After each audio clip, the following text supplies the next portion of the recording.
I want to do work that the world sees. We don't want to be a small little design studio doing cool little work. Cool shit is bullshit, that's what I say.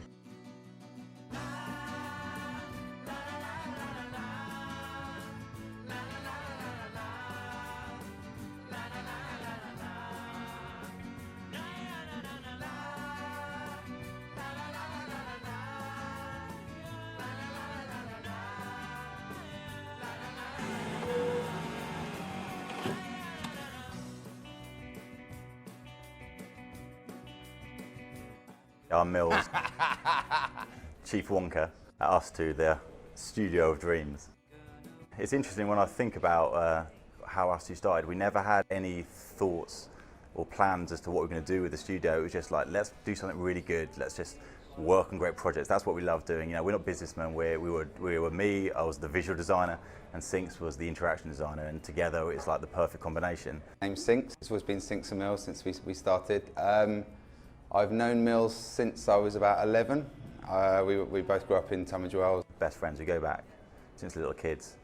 And that's crucial. It wasn't sort of two people coming together with a plan to make a great studio. It was just, let's just do something we're passionate about. We took I think we borrowed £4,000 or whatever 2 laptops cost back in 2004. Yeah, we took £5,000 from my dad, enough to kind of tie us over for the first few years, Christ, a few months.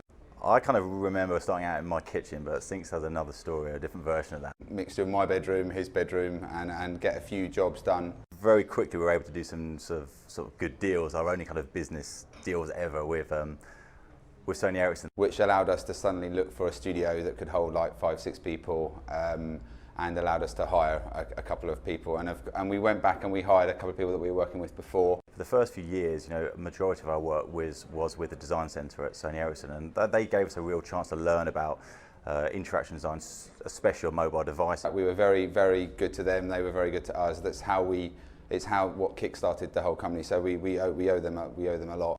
And over the years, I think I've been able to kind of step away from directly working with the actual projects and be much more sort of, well, the Wonka of this place. A chance for me to kind of be myself. I was always the person that sort of came up with the nicknames. I was the person that sort of really got the place going. I guess, you know, I'm the cultural ambassador for this place.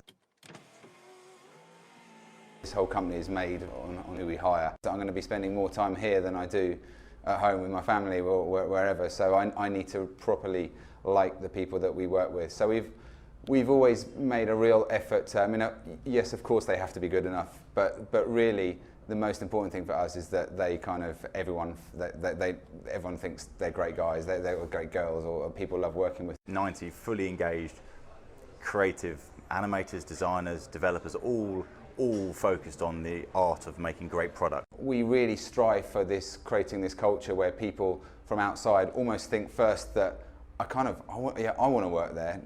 I mean, it's great that people think, oh, the work's great as well, but it's kind of we almost want to create this place where people just kind of hear of that, oh, that's that great studio, I've heard so many good things about it. The studio of dreams is kind of something that we've always been proud of. If we get any client into the studio, they never leave, in terms of they don't leave and not work with us. I mean, this place is designed to be a place where you just feel special.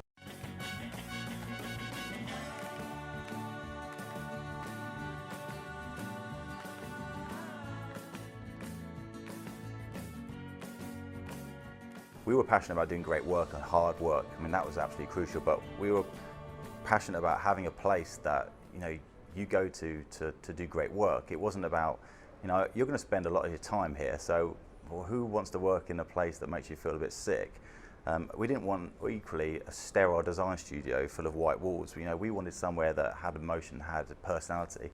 The beautiful position we're in now is that as a studio that's run really well, that makes money, that makes profit, we pump an awful lot of that back into a group that we call CWA, Content with Attitude. This is 10 people fully focused on producing own IP, run by the Wonka himself. This is about showing, you know, the world that we know how to make great products. Nursery Rhymes was a perfect example of something that did exceptionally well. It hit #1 in the US, hit #1 in the UK in books, and it really disrupted the publishing industry. All the big publishers suddenly knew who we were. And that was a key part of doing that. Like, let's produce something that's so utterly gorgeous that people think, wow, who is this ustwo company? And they start looking, you know, into who we are, and we've made some great relationships with them, and we'll now be working with them directly to produce some great work, show them how it's done. But own IP is absolutely crucial. I mean, this is a perfect example of an app we made over 2 years ago. It's now made £123,456, and it took a couple of weeks to make, but this has become a prime example of what ustwo is good at. If you want a mouth replacement app, you know, we're the guys to come to. But something like that, believe it or not, it sort of goes out to the world, and big clients come to us saying, my kids absolutely love that. I don't suppose you happen to have a 90-person UI UX studio that's capable of creating enterprise solutions for one of the biggest brands in the world? Funny enough, we do. You know, putting stuff out there, like really serendipitous products in many ways, like chuck it out there, have no real idea what's going to happen to it, but something's going to come of it. That's what I love doing. I don't really want to plan anything. I just want to chuck it out there. We're about to release a game called Well Trail. Is a chance for us to disrupt the game industry, basically. We've made games before, but they've been a lot more graphical and less kind of character driven. But this time we wanted to do something that was a lot more rich and hopefully a lot more popular. Where our previous games have been quite niche and sort of aimed at a sort of niche audience, very graphical. We took that point of view that we wanted to do something that was really going to sell well, that was going to be hopefully very popular. We wanted to make it fun and quirky, so we had the idea of making it into a flying whale. It flies above the clouds and collects colour and dodges dodgy grey clouds. It has a central character and it's designed to be a lot more appealing. Right, aiming at mass market, our sort of understanding was we had to come up with something that was addictive and easy to use. We came up with a one-touch gameplay idea, which is you only have to press to make the whale fly and release to make the whale swoop. Once we knew the mechanic was working, that's the biggest challenge, and then after that everything else is just in some ways icing on the cake, because we're really confident that that works. And then after that, it's just seeing how beautiful we can make it look. We spent a lot of time working on designing a cute whale character, which we think we've done. And then the rest of the game is populated with other sort of interesting characters. The whole scenery is very colourful, and you fly through different coloured zones as if you were flying through different colours of the rainbow.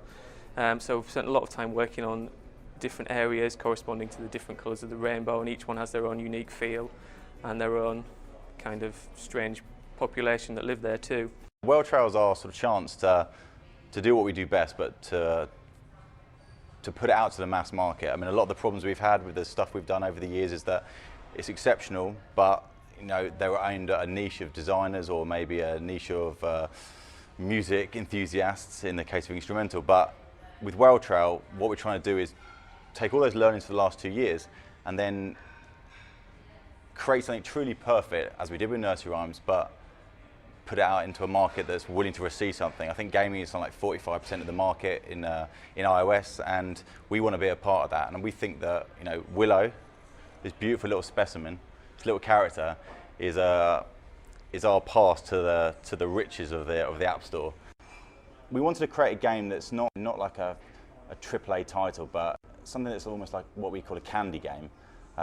Whereby literally you can go to the toilet, pull it out of your pocket and start playing around with it, having a load of fun. And I think that's, you know, what we've already created so far, and in the next few months we're gonna release it to the world, set Willy free, and he'll make a big splash.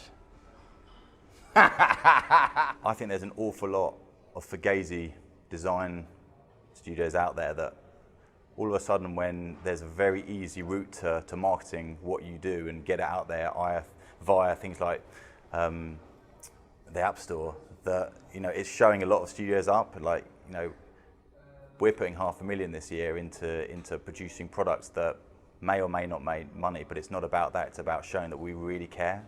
There's no excuse now for not doing that and actually getting out there. And actually, you know, Cedar Way, the area downstairs, represents kind of one of the best bits of business we ever did. Like, invest in something that doesn't make money directly now, but brings huge profiles to the studio and inadvertently brings a lot of money via clients. And now we're in a position where we could probably go we could probably go into any sector, not pretending we know about the sector. You know, obviously the clients have to work a bit harder with us to get us up to speed with the domain knowledge, but we can feel fairly confident that we can bring something new and fresh to any new sector. The business of design is super simple. Do great work. Me and Mills, I think we're fairly good at running a company, but we're designers, you know, so I mean, I'm probably better than Joe Blogs on the street at kind of doing the books and sorting the IT and getting new business and stuff. But I think when we've grown and we're able to afford to hire proper people, the thing that I've noticed most is that they're so much better at doing it than I was. So and it means I can concentrate on doing the creative stuff, which I prefer doing and I'm better at doing. I mean, growth for me isn't about getting more people because it's something to brag about. It's about getting more opportunities to work on bigger, better products that actually reach more people. End of the day, we want to create products that get to end users, and we're able to hear that feedback. You know, nothing better about producing a product that people use, love, and you've made their day a little bit better. Marcus, who was one of our first employees, who is Swedish as well, he moved to Malmo to start the Malmo studio, which is now I think 30 people, doing the retail clients and still catering for Sony Ericsson and some other clients out there, which is really, really exciting. They've got a fantastic studio out there. One thing that's cheap in Sweden is studio space. Everything else is really expensive, but you can get great studios out there. What people really like about us is that it's true. You know, it's true passion here. It's not made up. We really care, and we want to get bigger, and we want to show the world that, you know, how to roll basically in interaction. And I think we haven't even started yet. We're at the beginning of this journey, and that's the exciting thing. You know, we've just moved into this new studio. We're just about to open New York. After 2 years of investment in Malmo, it's up and running big time. I'm getting too excited, to be honest.